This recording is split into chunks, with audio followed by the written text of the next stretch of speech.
Pagdating sa love, ano yung pinakamasakit na naranasan mo? Kumuha tayo sa comment section ng isang comment ng ating idol. So, tingnan natin yung ano yung naranasan niya. Sabi niya, yung bigla na lang nagbago ang lahat. Nawala na yung dating sigla at unti-unti hindi na siya nagparamdam.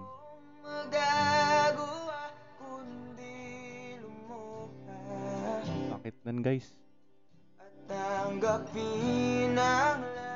Bakit ba kasi hindi nyo na lang sabihin ng isang bagsakan? Bakit ba kasi kailangan unti-untiin pa? Ay paramdam na hindi nyo na mahal yung tao. Ang lakas-lakas ng loob mo sabihing mahal mo siya. Tapos nung hindi mo na mahal, hindi mo masabi ng biglaan. At pagkabilang pong tatlo. At ang masakit pa nun, bigla na lang hindi nagparamdam. Yung iniwanan mo pa ng tanong yung tao eh. Yung sinaktan mong tao, iniwanan mo pa ng tanong na saan ba siya nagkulang? Kasi bigla ka na lang nawala eh. Bigla ka na lang hindi nagparamdam sa tao. So anong iisipin ng tao, di ba? Kailangan ko nang tanggapin ang lahat. Bigla kang nawala, hindi mo malang sinabi kung ano yung kasalanan niya.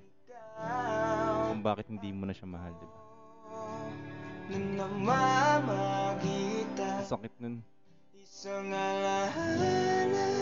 Kaya sa mga magmamahal dyan, kung may tapang kayong sabihin na mahal niyo isang tao, sana kung hindi niyo na mahal, magkaroon din kayo ng tapang sabihin yon, diba? At para sa'yo, Lods, I know na hindi madali yan nangyari sa'yo na ganyan, pero huwag kang mapagod magmahal. Kasi darating din yung tao na para sa'yo. Yung ipaparamdam na mahal ka araw-araw, hindi yung paparamdam na unti-unting nawawala yung pagmamahal niya sa'yo kada araw. At pagkabilang pong tatlo, darating din yan sa'yo, Lods.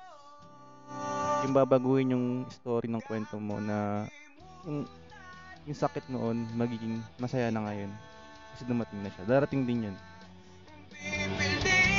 Hintayin mo lang, Lord. Thank you sa pag-comment mo. At sa inyo guys, nandiyan yung post sa TikTok ko. Comment lang kayo dyan. Gagawin natin content yan.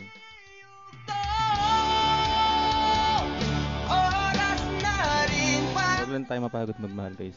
Hindi porket nasaktan tayo ngayon habang buhay, masaktan na tayo.